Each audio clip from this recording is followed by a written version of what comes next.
Okay, so this is the Mesa Union School District Board meeting for school board meeting for April 22nd, 2025. We'll start the meeting at 6:06 p.m. and we'll start with the roll. Uh, Mr. Sullivan is absent. Okay, I'm here. Ms. Romero, Present. Dr. Camby, Present. Mrs. Dryden, honor. She will be along shortly. Okay, Dr. Ramirez, Present. Mrs. Peters, She will not do it. and Ms. Torres. Okay, and we have a room. And so, yeah, please have a motion to adopt the agenda. I so move to adopt the agenda as presented. Okay, I'll second the motion. thank you. Motion and carry, all agree? Say aye. Aye. Motion passed. Public comment on closed session items. Do you have anything? No comments? Okay. So move on to that. So that we will start with closed session. So we'll adjourn for just a bit, at 6:07, return approximately 6:35-ish, possibly. And we'll adjourn. Closed session adjourned at 7:18 and we're resuming at 7:20. No actions were taken. So we'll continue on. So we'll start with the Pledge of Allegiance. Friends, please stand. Right hand over your heart, ready to begin. I Pledge allegiance to the flag of the United States of America and to the republic for which it stands, one nation, under God, indivisible, with liberty and justice for all. And just for the record, let you know, Trustee Dryden has joined us. So we'll move on to the next item. So, minutes. So if we could, has everyone had a chance to review the minutes from the previous meeting of March 10th? If anyone, is there any? I make a motion to I'll approve. make a motion to approve the minutes. Do I have a second? I'm sorry. Is there a second? Oh, sorry. Okay. Next thing is there any? Oh, down to we all. Sorry. Vote on it, right? Or just we have to vote, right? Sorry. Okay, sorry. So if all is okay, can we go ahead and make everybody agree? Yeah, Aye. all right. It's been a while. Okay, so the next thing is their audience to address the board. Nobody online? Okay. So then with that, we'll move on to the superintendent's report. Dr. Ramirez. No comments. No comments. Thank you, trustee Ms. Hupp. Number 7. We can skip it, it's okay. Am I okay to continue? Yeah. Okay. Well, thank you. And as I mentioned, Mrs. Dryden, happy Earth Day. And we're very excited. And I know Mrs. Dryden and Mrs. Spillane, it's a passion. And thank you for making that so. And I know Mrs. Dryden will be here soon to spearhead. Yes, there it is. So thank you all. I want to keep my superintendent's report brief, but in the spirit of Earth Day, I did want to I make it a practice to bring forward to the board and to the public events that have transpired since our last board meeting. And perhaps our biggest one is our science fair. And there were others, absolutely there were others, but I wanted to just share this in 3 parts. First and foremost, our Mesa Union Science Fair, which in and of itself is a tremendous production and a phenomenal showing by our students. You know, I'm going to start with our appreciation for Mrs. Spillane, Ms. McKenna, Ms. Hokamp, the school staff, and our guest judges who spent their time, including Mrs. Romero, who was here, and others who volunteered their time to help us really replicate a showing of students' work to an outside audience and an outside world. And by and large, it was a phenomenal event, as it usually is. And it's wonderful to see our kids engaged in a culminating activity that showcases their ability to think, to not just think critically, but think as scientists do, to experiment, to draw from data, to make inferences, and also be wrong around the inferences along the way. And I couldn't be any more happy just that this is an annual event that from my vantage point, I've done my best to support in whatever way I can. But the staff is phenomenal. And this year, it's just one step forward to making sure that everybody, every adult here is really supporting those efforts. And of course, big appreciation to our science teachers and Mrs. Spillane, who it's a real love project for them. Next, I wanted to, from the science fair, students went on to, 42 went on to the county science fair. And so the picture you see there is us outside of the county office. That happened on Wednesday, March 19th. The award ceremony, was that following Monday. So I apologize, the date is not accurate there. But Mesa Union had a wonderful showing at the science fair. And our own trustees know that to be true as well. So congratulations to you. Congratulations to our students who showcased their ability and demonstrated their learning to yet another external audience. And it was just wonderful to see, wonderful support. And again, a great opportunity for Mesa and our students specifically to have an opportunity to share their learning with others and to also be in that space, which is just a wonderful space. I know if I can, Dr. Campbell, your boy was there, he was there kind of as a solo agent, as I was told, but it was wonderful to see that what he had at Mesa carried on, and now he's in high school, Connor, and it's just wonderful to hear that he was there and holding it down for his high school. So again, that's the legacy, that's the commitment, and that's the showcasing of talent and abilities that I think Mesa is known for and that we want to continue to cultivate. Lastly, I just wanted to share that there were several honorees at the state level. And now this is a screenshot from a flyer that was shared by the county office. And you see Mesa extremely well represented. And so now these kiddos, by the way, they weren't the only ones that participated, but they were the ones that placed in the top 5.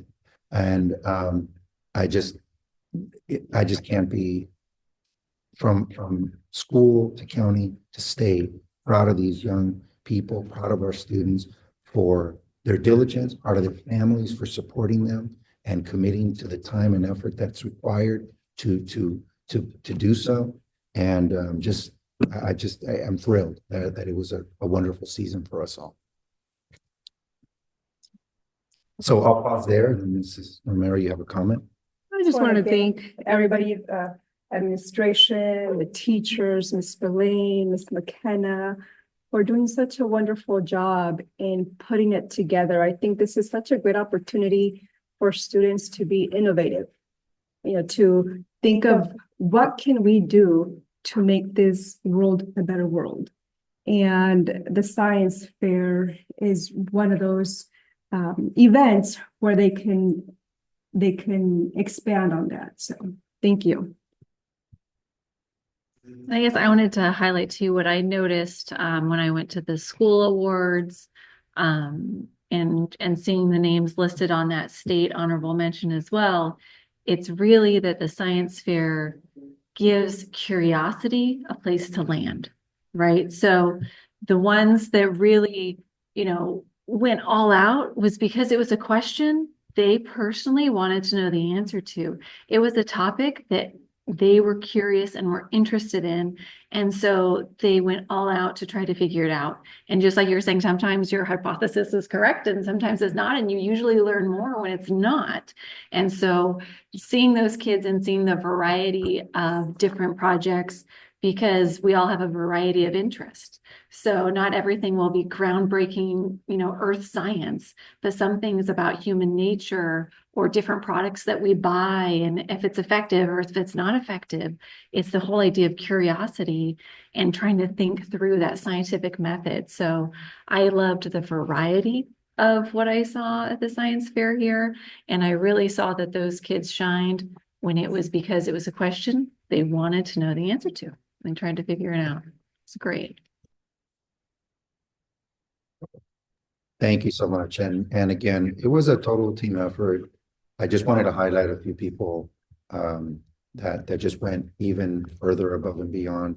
But it's not my intention to minimize anybody else's efforts. All of our middle school teachers, Ms. Kuklinski, our bus drivers who took the kids to and from our kitchen, who prepared and ordered special lunches for them. I mean, the list goes on and on. People who are contributors, Eliseo, who cleans the science lab, and all these people who were instrumental to this. But just wanted to highlight a few people who just showcased their commitment and their efforts a little differently than most.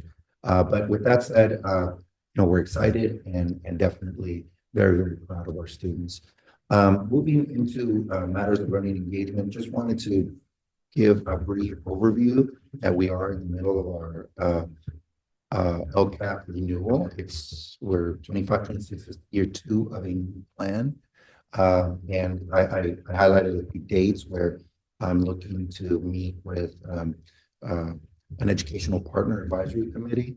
The YouTube survey we'll talk about a little later in the agenda.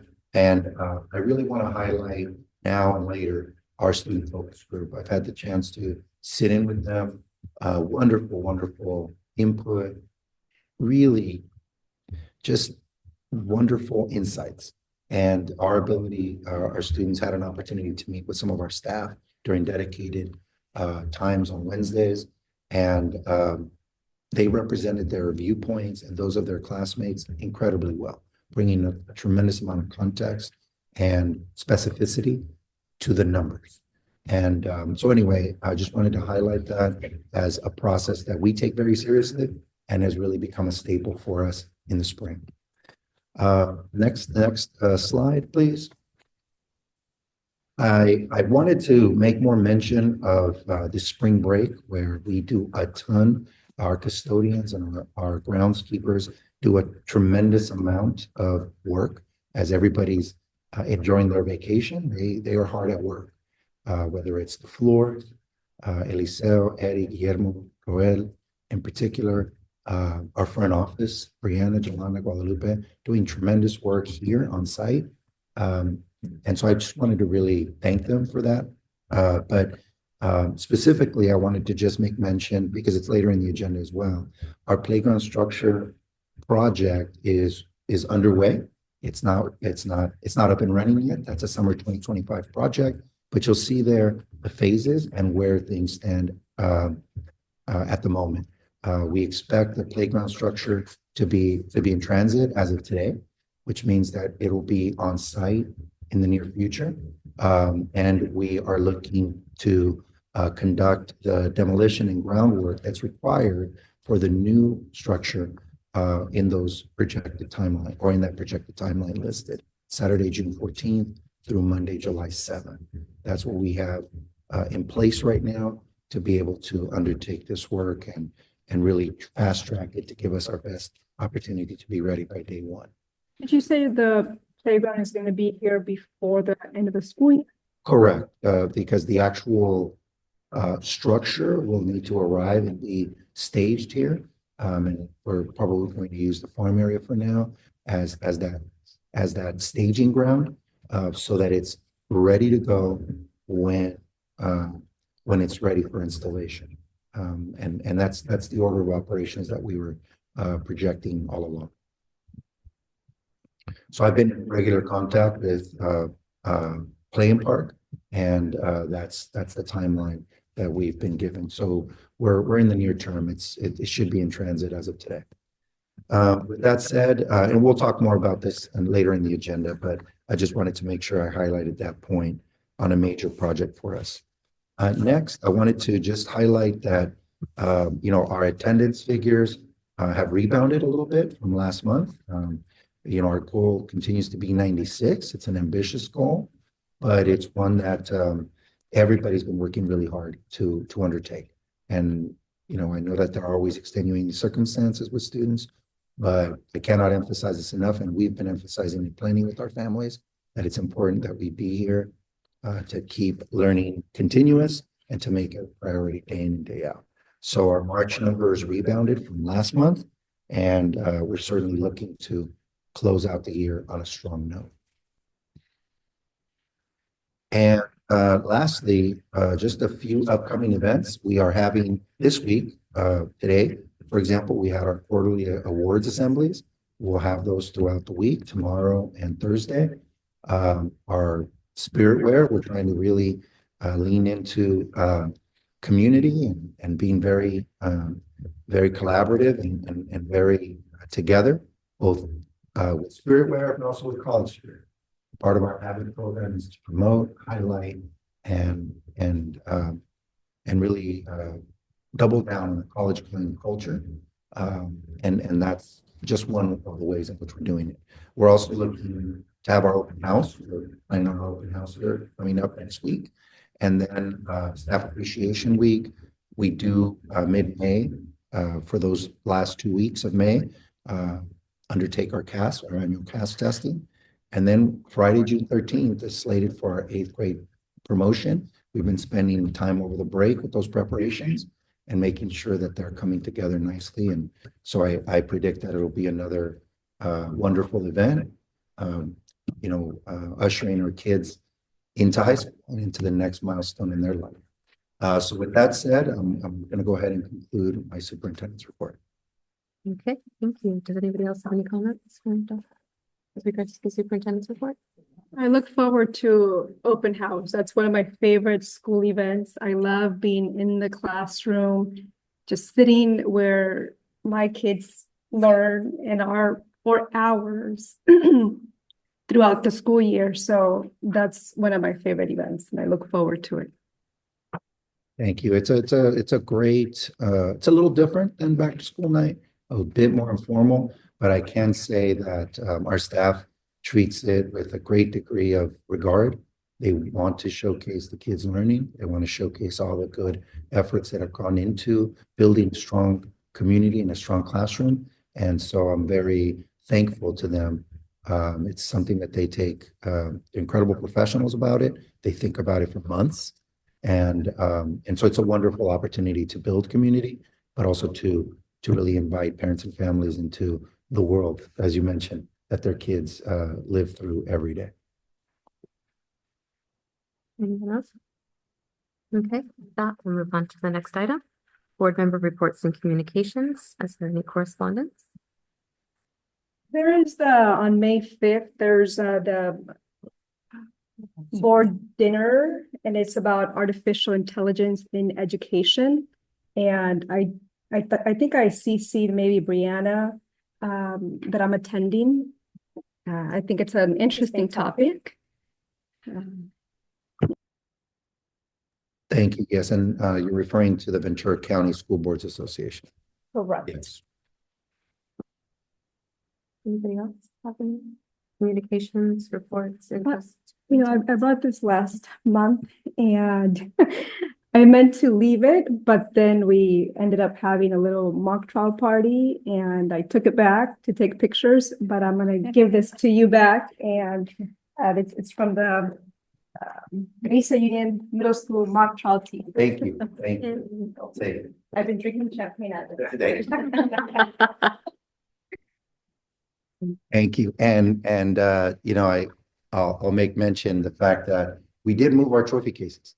Our trophy cases were differently situated in our NPR, and this happens to be a part that gets more foot traffic. And so it's another way of showcasing the kind of acknowledgements and recognitions that the district has gotten, that the students have gotten. And so that will be prominently displayed there very soon. Thank you so much. And again, congratulations to our mock trial team. Oh, thank you. It just reminded me that when we had the little celebration some of our prior alumni came back to celebrate with us. And that meant a lot to not just us, the coaches, but also to the current mock trial members, because I think it showed, or it sent a message that this is important, and it just made it more special. So it's just something that came up and I wanted to mention too. Anyone else? Well, I guess I want to also say Happy Earth Day to everybody. And especially for all the teachers that are doing things in their classrooms. I know different clubs are doing things at lunchtime and things too. So I just think it's great. It's an opportunity for another way to bring people together, do something positive and learn something at the same time. So I applaud all the teachers who have been doing things in their classroom and still are, because every day is Earth Day. It's just that today is on the calendar as Earth Day, right? So I appreciate everybody's efforts, and I'll be on campus tomorrow to do some more. And actually, one more thing, on April 30th, which is also the open house, earlier that day, we're going to have the Ventura County Elementary School competition, Battle of the Books competition at VCOE, the conference center. Yes, and on that note, if you can just share with us, because you know best, how many teams are competing and Oh, what yeah. that looks like? There are, in the elementary division, there's about 40 teams, between 40 and 50 teams from various schools in the county, all from public to private schools. It's so large that they've divided it. They're going to have it in 2 separate sessions. And I think that we have a strong team. I'm optimistic. They've been working very hard. And then I think May 12 or so, we're going to have the middle school Battle of the Books competition. And I believe there's about 20 to 30 teams competing there. And then the Spanish version, the end of May. And just to be clear, Mesa has a Spanish team entered. That is correct. Mesa proudly has a Spanish team. And we're looking forward to it. It's, they're working hard, they're reading.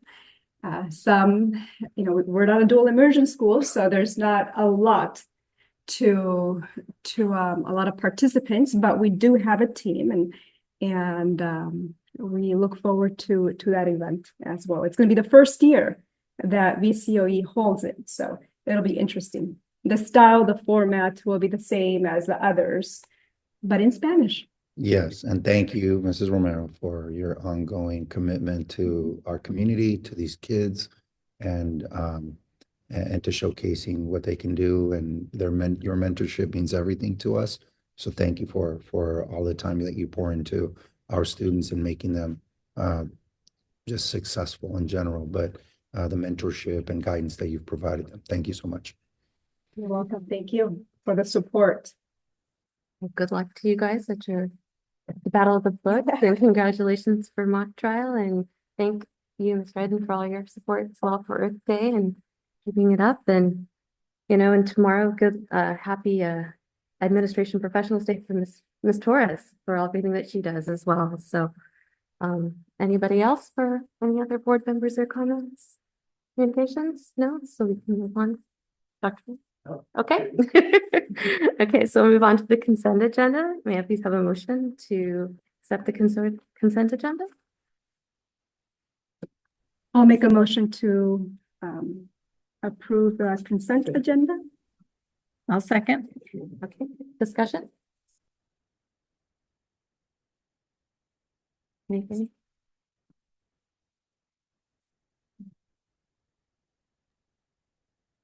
We're good? I think we're good. Okay. All right, so if there's no discussion, then take a vote. All in favor, say aye. Aye. Aye. Opposed? Okay, 5-0 or 4-0, sorry.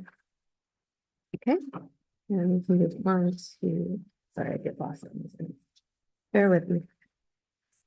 Okay, so we can move on to information and discussion. So discussion of the local control accountability plan, the LCAP. Thank you, trustee Hub. I wanted to just provide for the board, as I've done every other year, an opportunity to break up the LCAP and the input that goes into it. This picture, I would like to change the picture, and this picture happened to be of our students at the county science fair during the awards ceremony. And as needless to say, Mesa was extremely well represented. But you know, just so many projects that were just high quality and overall across the county. And that was another wonderful thing to see. But I just wanted to share that because, you know, just all the smiles, all the happiness, all the hard work, and parents as well that were behind the camera, you know, very proud of their kids. And so very excited, and thank you all for the ongoing support there. With that said, I wanted to just talk about the renewal of the LCAP. You know, we do our best to employ multiple measures. We're constantly seeking ways of creating more ways to measure our work and measure our progress. We want to think of it with an equitable lens.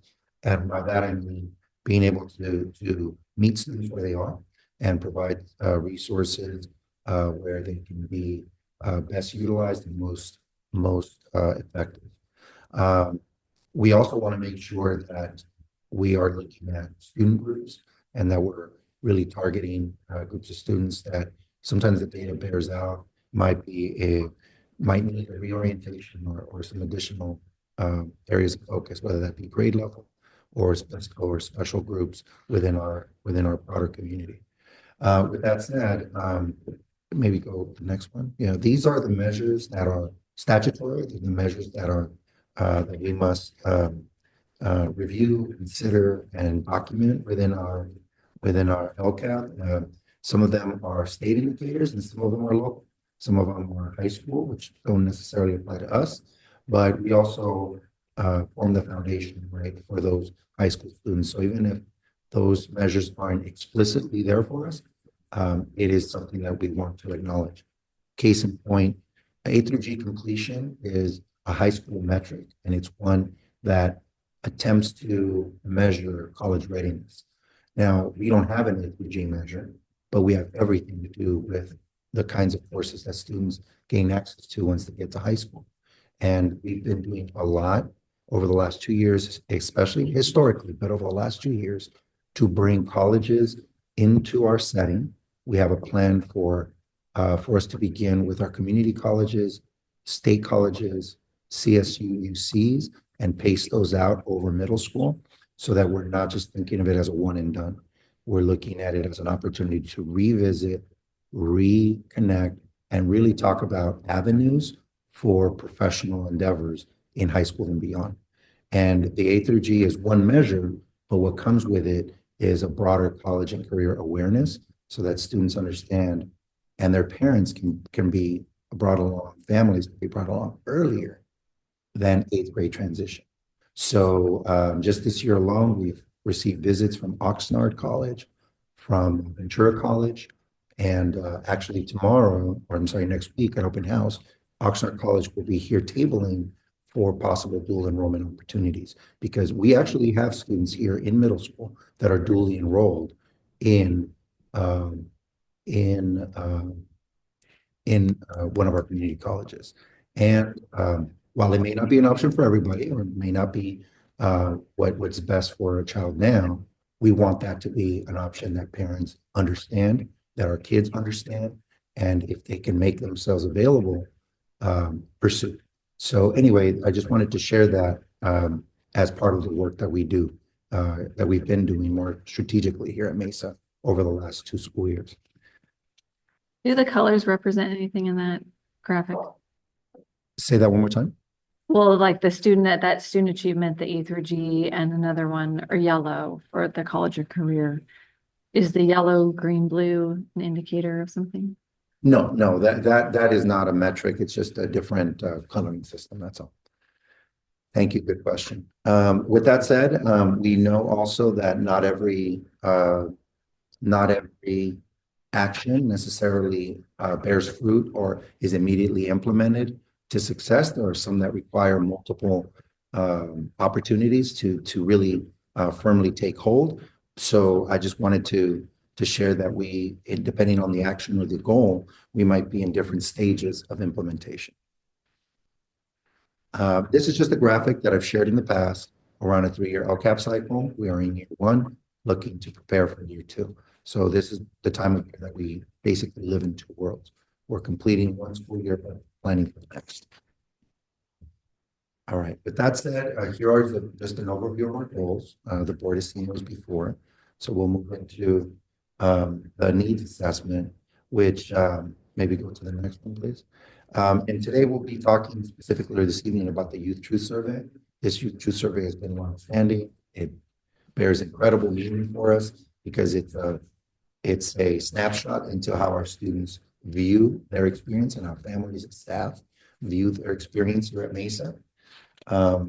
This provides a profile, a demographic profile and snapshot of who our students are, race, ethnicity, and specific student groups. Those are measures that are longstanding, and most of them have not fluctuated a great deal, but it just means that our efforts toward addressing their achievement and their experience at Mesa, it continues. This is coming from the dashboard. These are different indicators. Each one of those is a dashboard that clicks into a greater number of data points. Obviously, for us, our goal is to be well into the blue. That's the ultimate goal. But we want to, at minimum, make forward headway in each one of those areas. And we've talked about the work that we need to do, but that's why we gather opinions to be able to see how we can be more effective and strategic in our efforts. So the topic for this evening, more narrowly, is the Youth Truth Survey, which is administered here earlier this year, February of 2025. Those are the broad categories that are measured. There are 2 groups. There's the 6 through 8 and the 3 through 5. It wasn't always that way, but over the last several years, those groups were broken up. And then, of course, the families. The families is one group. They're not disaggregated by grade level, mostly because at Mesa, many of our families happen to be in multiple grade levels or multiple grade spans. So we are taking a very holistic view on that. Similarly with the staff. The staff combines certificated and classified. And to that end, you'll see who the individual or the broad groups that participate. We have 45 staff, about 75%, 240 parents, constituting about 62% of our available families. And, we always make it a point to get to 100. We didn't get to 100, but we got to 99. And that's mostly because we do take our time in classrooms to make sure that the surveys are completed here, where, we can get our best response rate possible. So with that said, I have a 2-year comparison here. And one of the things that we've been really heavily focusing on is, as we always do, is relationships. And to that end, you see that with the student groups, which is that very first column, we saw good growth across the board. And we'll get to that more specifically in just a moment. But our goal was to continue to do well and strongly in the areas that we've traditionally done, and to improve in areas where we've declined or we've historically struggled. So in this instance, reading left to right, the first group is the student group. The second column that's not highlighted indicates the percent change from the prior year. The second column, or the second column in green, is family and the percent change there, and then staff, followed by the percent change there. I want to highlight a couple of areas that I think were noteworthy, just in this alone. If you look at culture, and we'll delve more into that subgroup with students, we experienced a 14% increase from prior year. Many of our efforts were well received there, and I'll speak to more of that in a moment. The other one is with families and the feeling of school safety. One of the things that came across to us was there was a special subset of questions related to emergency events and specifically wildfires. And in delving into that data, I was very heartened by the kind of responses that we received from families. Very affirmative of our efforts, very affirmative of our communication. And I think it was, we knew that anecdotally, we sensed that anecdotally, but to see it captured in numbers, I think was very validating of the efforts and the commitment that we've made to safety in general. So it was just, nobody wanted it to happen. Nobody wished it so, but it was something that, the families definitely took note of and obviously lived through. So I just wanted to note that as a part of that particular metric. And then lastly, with staff, we want to continue to do well in all areas. And we have more conversations to have around engagement, professional learning, to continue to make sure that we're meeting the mark there. But with that said, the next several slides delve a little bit more concretely and more historically at where the numbers have been. As you see in the family slide there, the Youth Truth Survey has been regularly administered dating back to 2017. So we have a significant sample size. And you see that our numbers by and large have been strong across the board. One definite point of pride for us is relationships. The fact that relationships from a parent and family perspective are strong is indicative, I think, of the kind of culture that we have. And to that end, you see that culture is also tracking very strongly. So it's good to see that we have a good amount of connectedness there. That said, we have some work to still do in school safety. We want to continue to make that a priority and unpack that a little more. And some of that is in the commentary, some of that is in the sub questions or in the more granular questions that are put forward that aren't represented here. But the other one that really stood out was communication and feedback.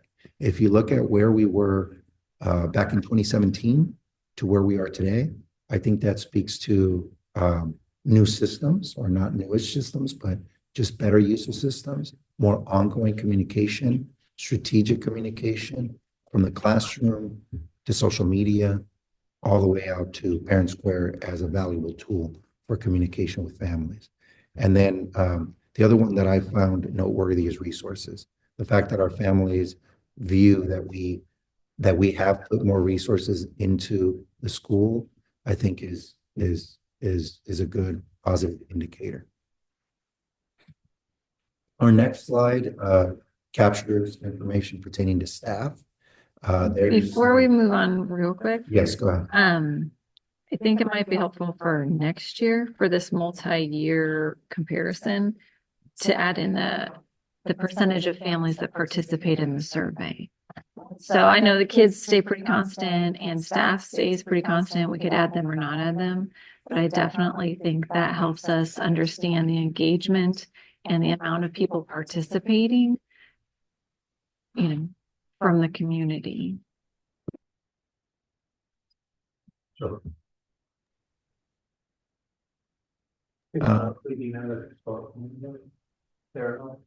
Say that one more time, Dr. King. 62%. That's for this particular, This year. yes, this year. Is that more or less than normal? That's a little higher than last year where it was in the 50s. But we've always had, once you reach past 40% of your sample size, it tends to have a little more validity. But yes, it is important to note that while we are hearing from 60%, there's a whole other 40% on average that we're not hearing from, for sure. I think that's And I think it helps us truly gauge engagement, right? So if we were 50 last year and we're 62 this year, that's wonderful. Yes, there is still about 40% out there that we want to still work on, that we'll start, chipping away at that year to year. but then we know that we truly are seeing more engagement. Yes, and we tried to, this time we did it a little earlier. We wanted to get a little bit further away from spring break or the busyness of the latter part of the year. And we're trying to keep that timeline, as free and clear as we can so that parents can participate. But yes, that I'll make note of that. Next, in terms of staff voices, you see the numbers there. Our engagement, picked up from last year and is more on par, if you will, with more recent years. That was a good sign. Our culture continues to be, solid, especially when looked at more historically, dating back to the 17, 18, 19 school year. And we want to continue to delve there. Very, very supported, very hardened again by our relationships, remaining steadily. And school safety, did increase from year prior. A lot goes into school safety. That is multifaceted, but in this instance, we did experience an uptick. And where we need to unpack this further is the professional development and support piece. I think that is something that there's this constant tension of what to do holistically and coherently across an entire school, and how that pushes and pulls to the autonomy that a classroom teacher or anybody for that matter doing their job would feel free to do. And so with us in a small school district, we're constantly challenged by opportunities to really put forward those opportunities, but that is certainly a focal point for us. It has been and it will continue to be. And then lastly, student voices. You see these in 6-8 and 3-5 grade spans. And the one that I'll highlight here is that culture piece. It's been stubborn the last couple of years in how to move and have students feel like they're gaining a good connection with us and with each other. And so that culture did move up. It's not where we want it to be, but it did after a couple of years. We did definitely make that a bounce, if you will, a positive bounce. And that in particular is an area that has been very much delved into through our focus group and in conversations with staff. And what students generally speaking want is to be more connected with the individuals that are teaching them, that are here on campus, and to have more of their lives intertwined with learning. And it's a challenge. It's a challenge on how to do that and how to navigate the realities of a curriculum with kids at this age experiencing many changes in their life. And it is something, though, that I have to applaud the staff for being open to doing. This year in our middle school, we've created more events. We've created more clubs. We've created more opportunities for them to engage with us and with each other and with external parties. And I think that is in part what has gone into these numbers improving a bit. And the 3 to 5, I put a little bit of an asterisk next to them, not because they're not relevant, but rather because of the type of responses that we get. Even the survey is not, it's many answers that sound like I don't know or I have no preference, right? And so sometimes that tends to distort the numbers a little bit. The culture, the belonging. If I showed you the discrete numbers, you'd see these big bands in the middle of kind of neutrality. And so we're still trying to find a way around that with the survey type, but obviously we care about it, and it's something that I just wanted to make note. The questions that are being asked are questions that we receive from the state or another agency. No, Isn't that not right? necessarily. The surveys are created by Youth Truth, and the type of questions that are asked of the parents are asked and reframed of students, right? So do you feel like your teacher cares about you would be a question that would be on the survey. And, again, depending on the child's experience, depending on how they perceive that question, those are all questions that our staff had because they're seeing the data sets and wondering what to glean from them. Well, it's so hard to really understand because it's so subjective. Yes, It's there's a very great level of subjective. subjectivity. And it's almost like how much weight do you want to put on this because of the same? Yes, yes. So that's why the focus group becomes important, especially because those kids have very often, very often been with us for a number of years. So they can recollect, their experiences over the years and how it's changed and improved or not over time. And I think that's a lot of sometimes what helps us balance the numbers with the input that we get from them, because they themselves, have some of the same questions sometimes that we do, but oftentimes they offer some tremendous insight.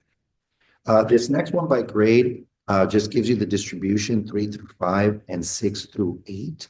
And you see, our numbers tend to track better in 6th grade, and then at 7th and 8th appears, you see a different reality.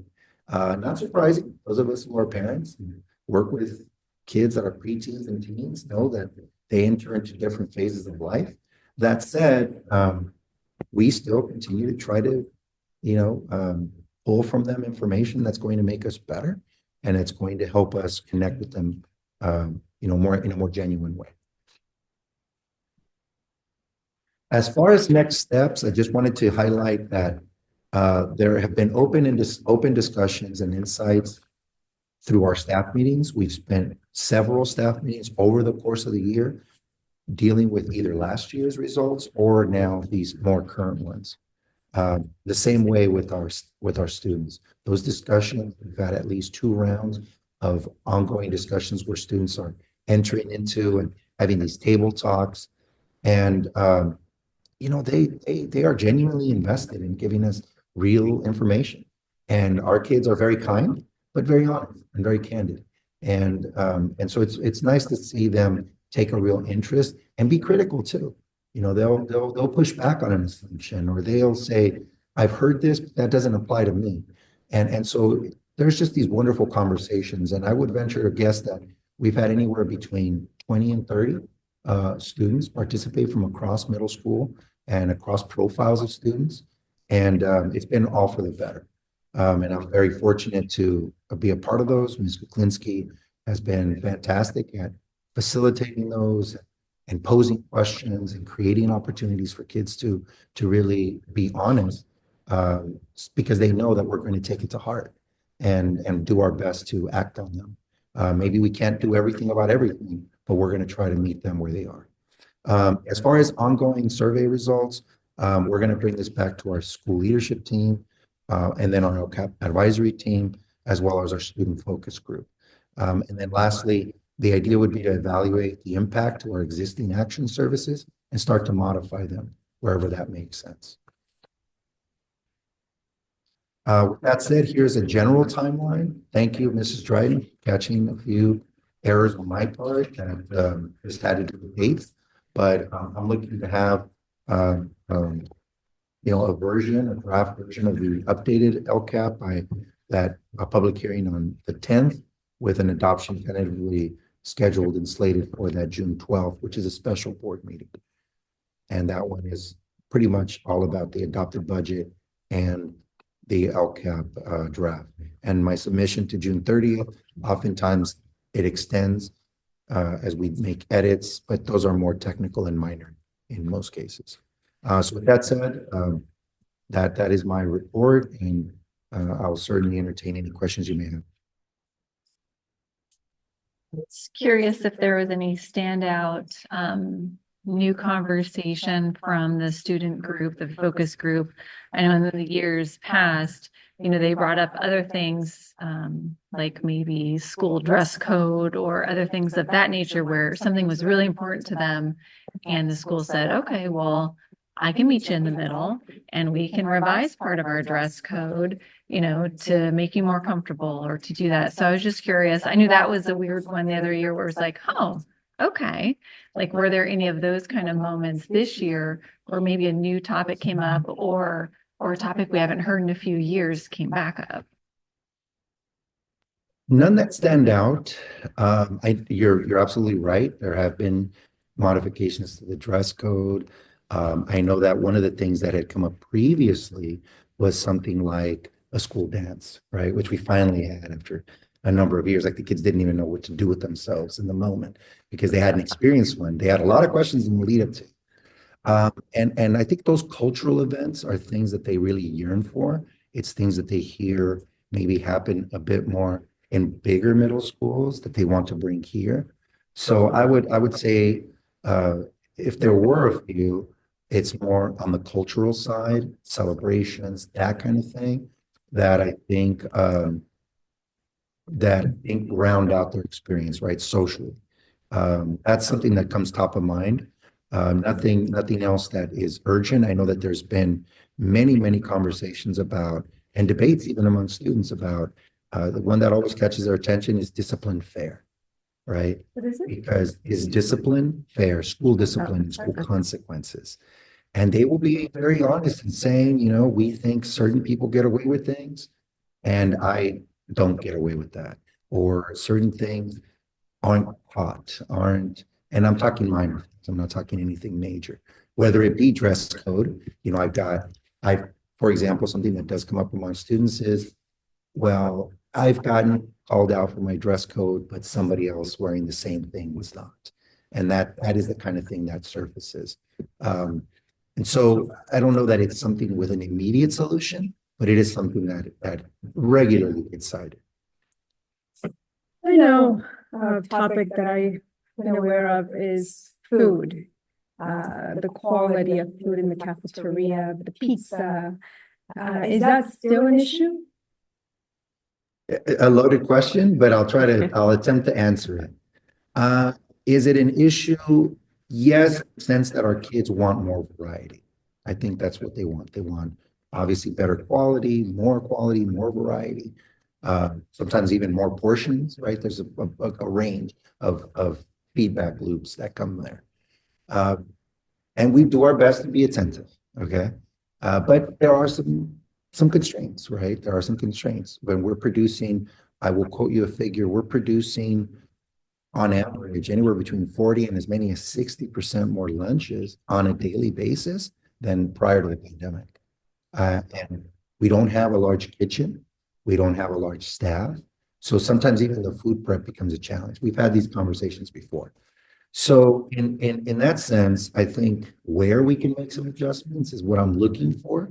I know that I've tried to prioritize some specialty lunches along the way and I will tell you, just on a personal note, my own children, are extremely jealous that they don't get Chick-fil-A ever at Pleasant Valley or at Oxnard Union. So that's just an example of contrast that I hear on the home front.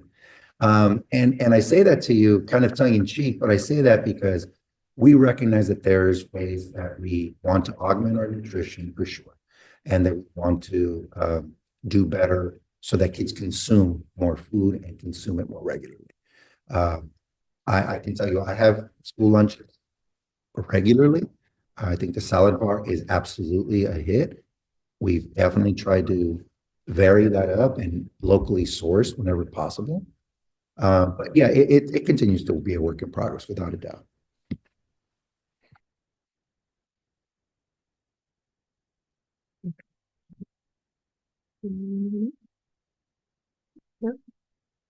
Just a quick question, for the focus groups, do all staff attend those meetings, or is it just like the leadership group and then they take that back to the rest of the staff?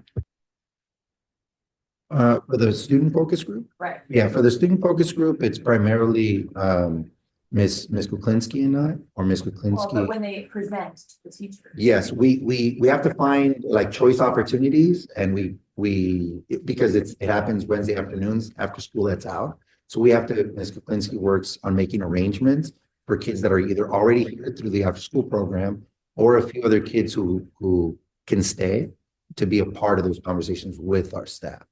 So, yeah, go ahead. Asking about our staff. So is it the entirety of the teaching staff? Oh, yes, because those are set aside times. So and I'm glad you asked that question because from TK to 8, everybody is here, oftentimes in mixed groups. And the wonderful thing about that is that these are kids that they had years ago, right? And that they remember.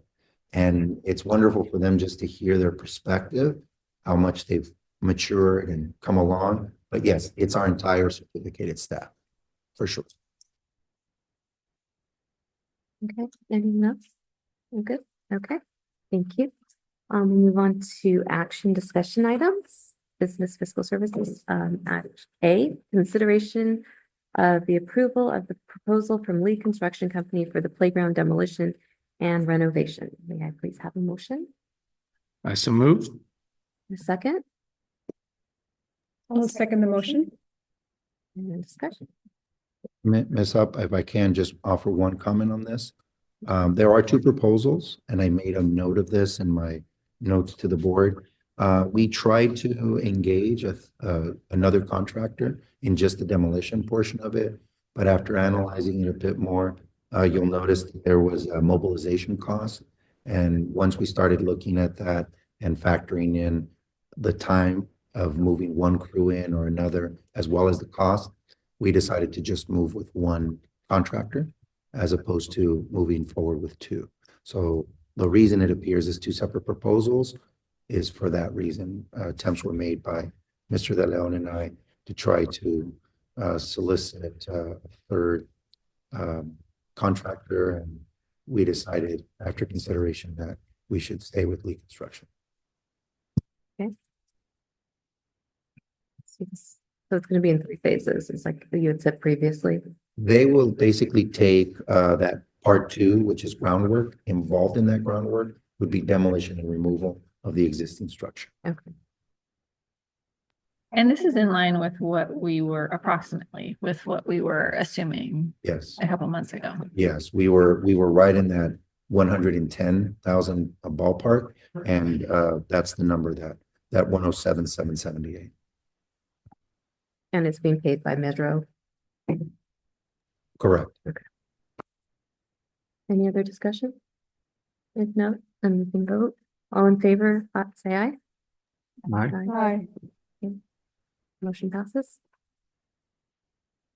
Okay, move on to the next one, which is item B, consideration of approval of the change order for Sentinel Construction for the EV charger installation. We have a I motion, so move. okay, I'll second. discussion, Just wanted to clarify on this one that this is closing out one project. There is a change order there. But ultimately there is a cost savings from the original bid amount. I think that speaks to Mr. De Leon and I, but primarily him, really being diligent with the contractor and us doing everything we could to be very efficient with the work. We wanted to tie out one project before initiating with the second phase. That will be the second item, but I'm just happy to report that we came in under budget or total budget amount for that particular project. any other discussion? If not, we can vote, all in favor, say aye. Aye. Any opposed? Okay, it passes. Okay, moving to the next one. The next one's item C. Consideration of the approval of the proposal from Sentinel Construction for the expansion of the EV charger installation. May I have a motion I so moved. and a second? I'll second. And discussion with regards to this? I think this ended up working out to our advantage. Basically, because of Dr. Amir's and Mr. De Leon's efforts, the item we just discussed, we're basically getting 2 new stations constructed at the original cost of what we were thinking for this project as far as construction costs go. And so I think it will only be better for that long-term sustainability of the district. One other thing that I wanted to make note on this is that by coupling it this way with the prior project, we are expecting about a 30% return on just the labor, not the labor, but the construction cost, the labor installation, not the hardware, from the Energize grant. We're going to appeal that, trying to up that figure a little bit past that 30%. Simultaneously, with this being a new project, we're going to reapply for an additional 30% of this cost, which by doing it this way as two separate projects, we have the capacity to be able to offset perhaps a greater amount. That's not certain yet, but we at least have that as an option. And installation is supposed to be in mid-May? Installation is actually already begun. Okay. We for this actually, one. they staged and over the weekend, and they are underway.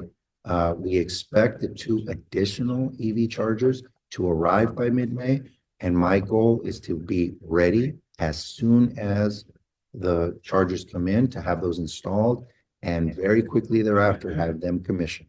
So that is right now the aggressive timeline that we're pursuing, being that due to circumstances beyond our power, we've lost about 6 months worth of time. And so we're trying to recoup as much of it as we can. Okay. Any other discussion? If not, all in favor? Aye. Motion passes.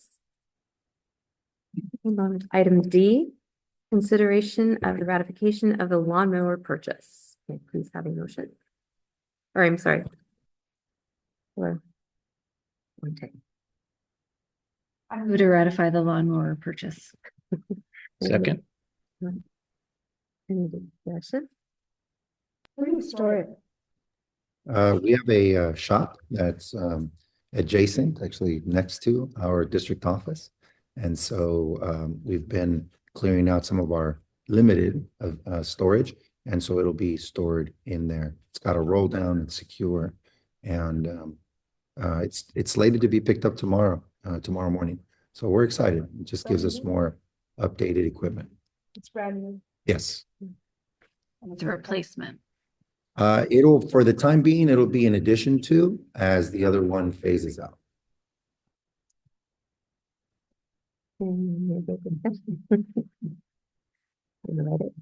Okay, and there's no other discussion, all in favor?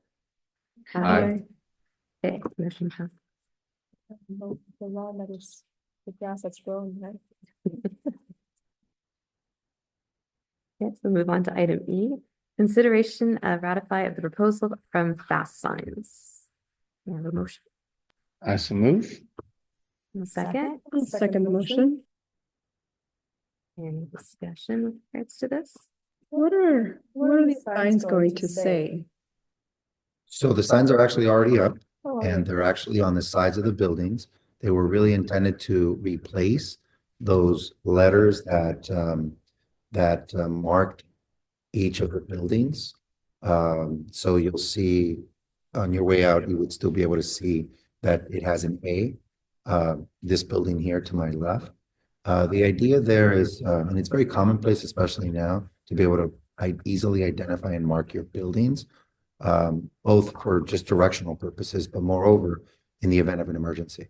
If you wanted an emergency response. Now, we did have our buildings labeled, but now and they're acrylic. They're much bigger, broader, more uniform across the campus. And they're really intended to make sure that anybody who's visiting can clearly identify the available buildings. We also needed a more prominent sign for our main office and our district office. So that was included there as well. Are all the signs up already? All of the signs on buildings A, B, C, D, and E are up. And they're placed very strategically on opposite ends of the building. And I'm sorry, and the portables as well. The portable buildings. They're very prominently displayed so that coming or going from a building, they can be seen through the breezeways, easily identified. Are there any signs that have not been put up? Or are they all up? No, they've all been put up. I should say the ones that we have yet to place and we will are the 2P portables. And we're trying to find something that fits the decor with this building, the NPR building. Because it is labeled that we're thinking about doing something perhaps more uniform, but those are the only ones that are not. All of the others have already been installed. Any other discussion? If not, put it to vote. All in favor? Say aye. Aye. Opposed? Okay, motion carries. Okay, move on to the next one. Item F, consideration of the ratification of the proposal from BKM Office Environments for the purchase of the classroom furniture. May I please have a motion? I so move. Second, I'll second the motion. any discussion with regards to this? Is this additional furniture in addition to what was previously purchased? That's correct, yes, and Mrs. Dryden did forward me a question identical to your own. We originally, under the pilot program, did 3 classrooms at a reduced rate. This is 4 classrooms in addition to, so Mrs. Magdalena, Mrs. Shanae, Mrs. Buchanan, and Miss McKenna all had furniture installed over the break. So that was very well orchestrated by a combination of our staff and BKM staff. And it's just our ongoing effort to modernize our school. And so we are up to 7 classrooms now with the hopes of pursuing additional classrooms over the summer break as well. These are desks and chairs. Right now, the focal point is on desks, student desks, chairs, and teacher desks. And chairs will be a part of that as well. But right now, we're trying to really focus on the most foundational pieces of furniture as we make our way through most or all of our classrooms as quickly as we can. And the cost is from a grant? The cost is from a grant? Yes, the cost was from a grant that the board approved some time ago. We continue to use that grant. What's the balance on that grant? I'd have to get back to you on that, but the total grant amount, I want to say off the top of my head, was 348,000, somewhere in that ballpark. And so thus far, broad numbers, this was a purchase of 90. The prior purchase was somewhere in the neighborhood of 45. So the remaining balance would be the purchase minus, sorry, the original purchase, this purchase subtracted from the 340 or 348 mark. Can we use any of that funding for to replace the chairs, the aluminum chairs here with the cushion? We could, except now I'd prefer to focus on student desks and chairs. I know that request has come up before, so I'm going to try to see if we can find another funding source for that. But you know, right now, as you can see, it's a costly endeavor. It really is. And you know, just to double check, I went out to an additional vendor, one that we used late last year, and the numbers came back almost identical. And they're a big vendor, big wholesaler. And I'm trying to, I think our furniture has reached its end, and I'm really trying to fast track more flexible seating for our kids in the classroom. We have a lot more needs, to be sure, but really trying to prioritize the classrooms at the moment. When we get to the amount of the grant, I mean, especially given that these Ford classrooms are 90-ish, you know, we're going to run out of funds before we actually get to all the classrooms. So is the idea that we're going to just try to maximize the grant and do as many classrooms as we can with that funds, or are we going to have an additional expense to do all of the classrooms? It's the former. The idea is to expense the grant, let's just say another 200,000 that we have remaining. And I know that there's been some discussion at the state level about maybe some one-time funds. Bear in mind also how districts traditionally purchase furniture because of the amount of cost and volume is through their bond program. So I know that there's just always some sensitivity to how much that bond comes, especially for a district like ours with very limited bonding capacity. I say that because we still have to consider that it's at Mesa a once every 20-year purchase. Now, it shouldn't be that way, but that's what it's unfortunately been. So it's a long-term investment. These are quality pieces of furniture and therefore the cost. But to come back to your core question, the idea would be to exhaust the funds and prioritize the classrooms and then do our best to recoup other pieces of furniture or the like that obviously also need upgrades, right? So we're going to continue to use our different funding allocations strategically. But yes, we're very likely to run out of funds before being able to turn over all of our classrooms. So right now we're just acting as strategically and rapidly as we can.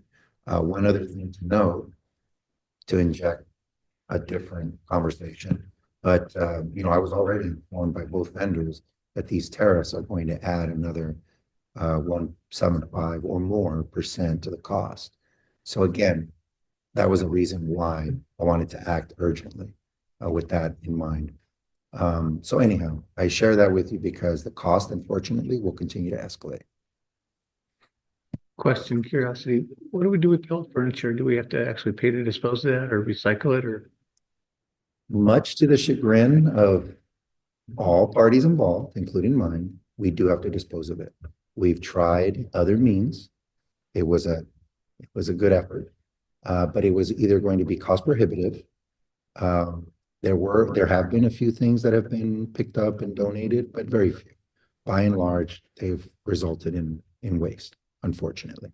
There are some organizations out there that will pick up and freight, do things of that nature, but it's inconclusive whether it actually gets to its destination. And at the end of the day, it's an additional cost that we have to provide to be picked up, hauled, and so on. And, just circumstances. I wish they were different, but they're not for the moment. Okay. Any other discussions? Okay, not, take a vote. All in favor? Say aye. Aye. Okay, motion carries. Okay, item G, consideration of approval of the psychologist's salary schedule. May I please have a motion I so move. and a second.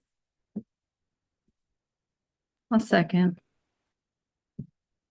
Any discussion?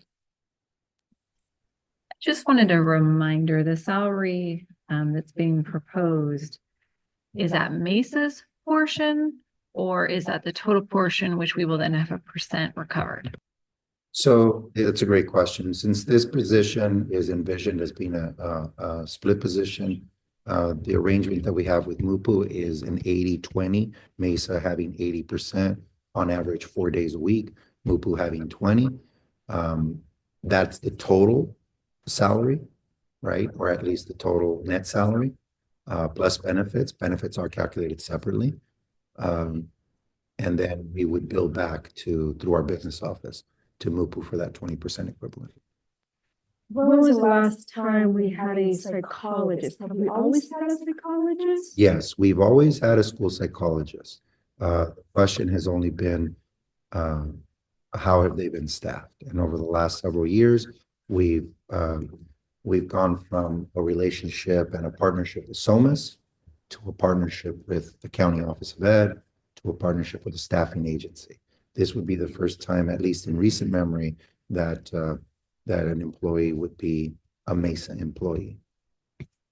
No, the salary of the psychologist, is it consistent to, what it has been in the past? Or how much different is this one? It would be an upgrade, and we needed to make it competitive with other agencies. Bear in mind, when we talk about psychologists, we actually aren't only talking about school districts now. We're talking about private agencies. We're talking about county agencies, and a variety, of different agencies within that. But for our purposes, our research focused primarily on districts, county office, as comparisons. How often do students see a psychologist here at school? With our design, every single day. And let me tell you what I mean by that. We have a very unique design where our psychologist, yes, does report writing, compliant with special education, testing, evaluation in the realm of special ed. However, our psychologist works as a mental health therapist, which they're equipped to do. And they do school-based counseling. They run groups, individual counseling, and also confer and collaborate with classroom teachers and other counselors within Mesa. So the touch points, the number of students that they see on an average day can be anywhere between, 5 to 15 to 20, perhaps more, depending on what the activity is.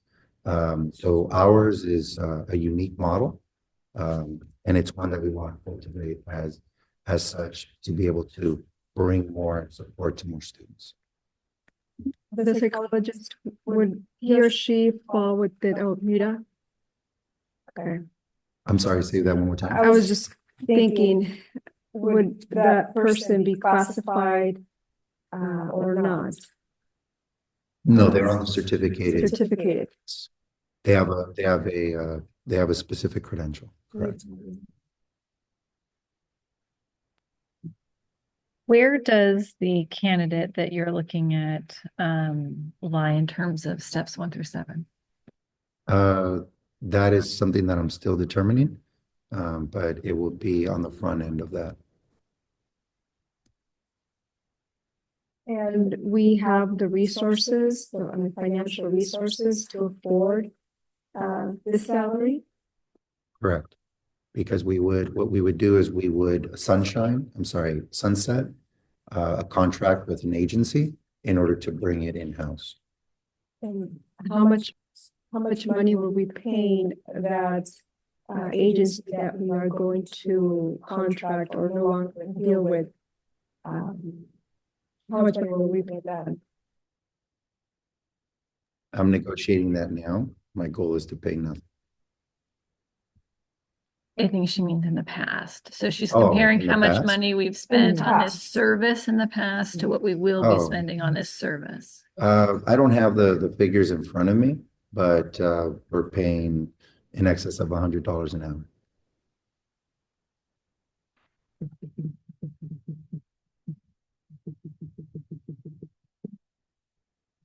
Any discussion?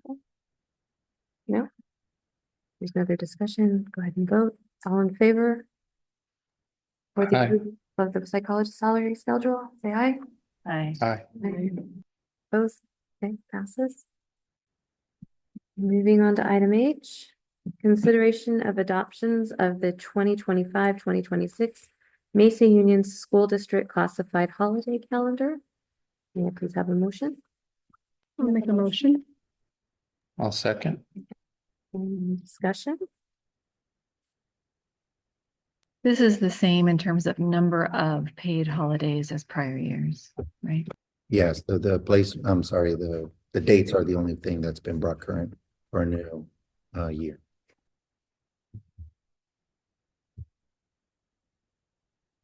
Any other discussion? No. If not, then let's go ahead and vote. All in favor, say aye. Aye. Opposed? Okay, motion carries. Sorry. Next item, item I, consideration of the approval of the MOU with Ventura County Office of Education for the educator support and effectiveness programs from 2025 to 2027. The motion? Oh, I so move. Second, Second.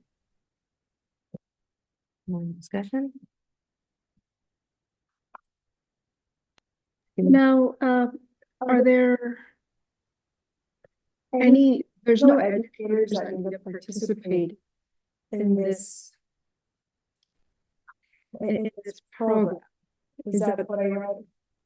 Yes, there could be. We're still trying to sort out one staffing position, but at present, no. But there could be one before the end of the year is out, before the end of the school year, or next year. Could we hold off, and if that need arises, then move forward with it and pay the late fee of $125? Or is it something that we would have to enter into now? Is there a deadline? No. Well, there is a deadline because the county office likes to know things as far in advance as possible. So if I had a person identified now, I'd signal now. But they've been always very flexible with us in instances over the years where even we've had a late hire into the school year. This is something that has been a good additional way of supporting a new teacher or a new teacher to us that is yet to clear the credential. So to answer your question, is there a deadline? Yes, but it's one that I think comes secondary to us making a hiring decision based on need.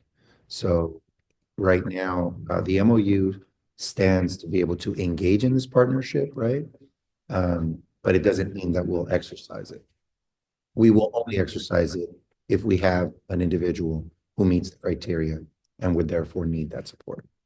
Right, otherwise we would not pay anything, but Correct. it's a memorandum of understanding that if we need this service, we've already have a contract in place to then immediately provide that support to the educator. That is correct. We don't expect to be billed unless we use the service.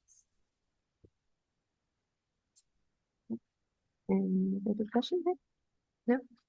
Okay, there's no other discussion, let's vote, all in favor? Aye.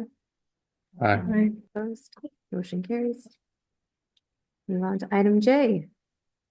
Consideration of the acceptance of the quarterly report on the Williams uniform complaints. May I please have the motion I so move. and second, I'll second, and any discussion?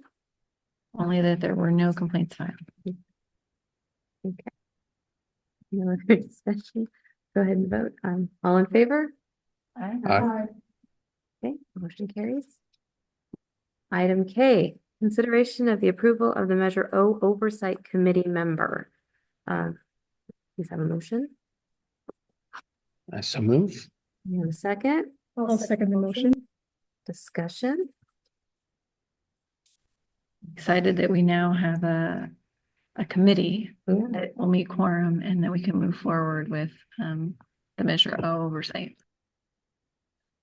Yes, Yes, and yes, from my yes. standpoint, also, I just incredibly grateful to Mrs. Nowak. She gets to come back and, this is my chance to publicly praise her. She has always been supportive of me, of this school district. Her heart is here. She has a real love for this community and appreciation and wants to help us do well. And this is another way in which she's supporting us. So very grateful to her. How many members do we have on the committee right now? We have all positions filled except a member of a bona fide taxpayer organization. That's the only one that we're yet to fill. any other discussion? If not, all in favor, say aye. Aye. Opposed, motion carries. Education Student Services, letter L. There is a consideration of the approval of the following field trip requests. TKK kindergarten field trip to the Santa Barbara Zoo. May I please have a motion So move. and a second? I'll second. Any discussion? No, Only that it's being funded by the PFO. no other discussion? All in favor? Aye. Opposed? To the next.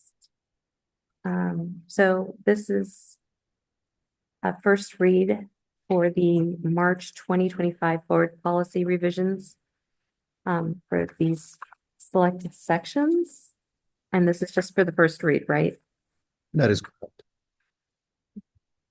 Do we have to make a move? No, that's right. Okay, so this is just for future reference that we just have to review all of these. So we don't need a motion, right? Okay, thanks, guys. Just help me out here.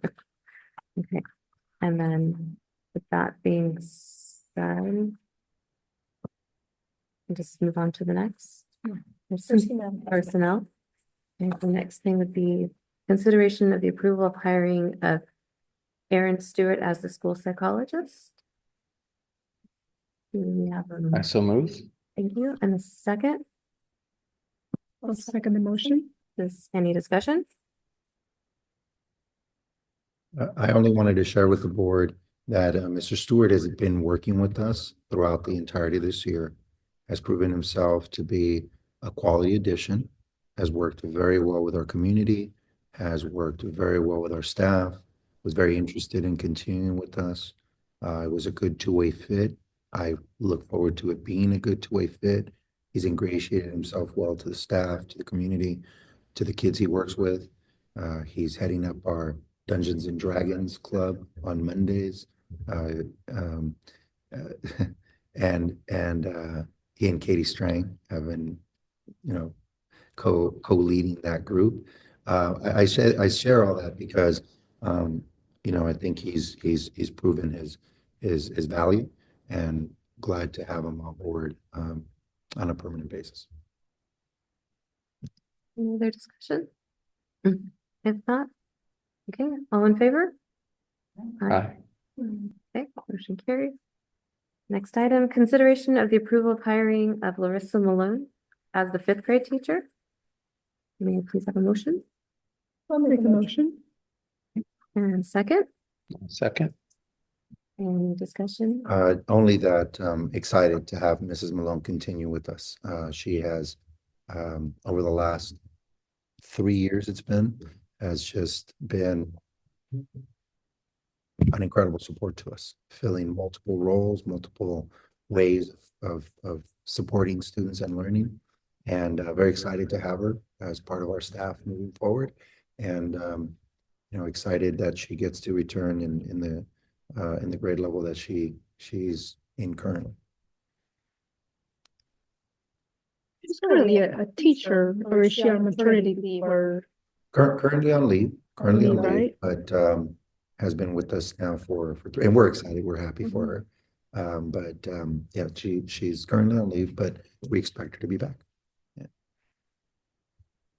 Any further discussion? If not, go to a vote. All in favor? Aye. Opposed? No. Motion carries.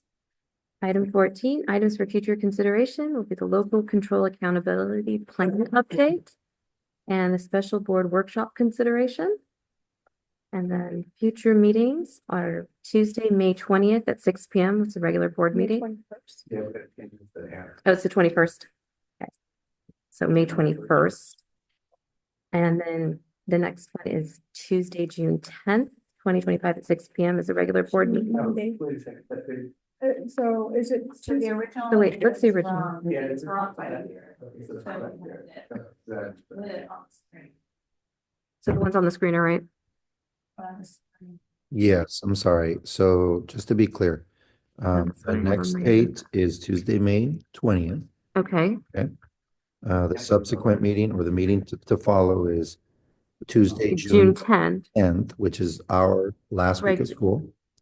And then there will be a special board meeting, and please note the time. Wow. 5. That'll be June 12th, which is June 13th or June? June 12th? 13th is the last day. Graduation, yeah. Yes. So the other two meetings are scheduled as regular board meetings are at 6. June 12th, which is a Thursday, is a 5 p.m. meeting. Okay.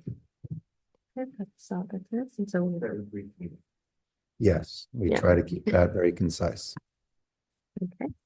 And at that, we'll be adjourning at 8:47. Thank you. Thanks, guys, for putting up with me. You did great.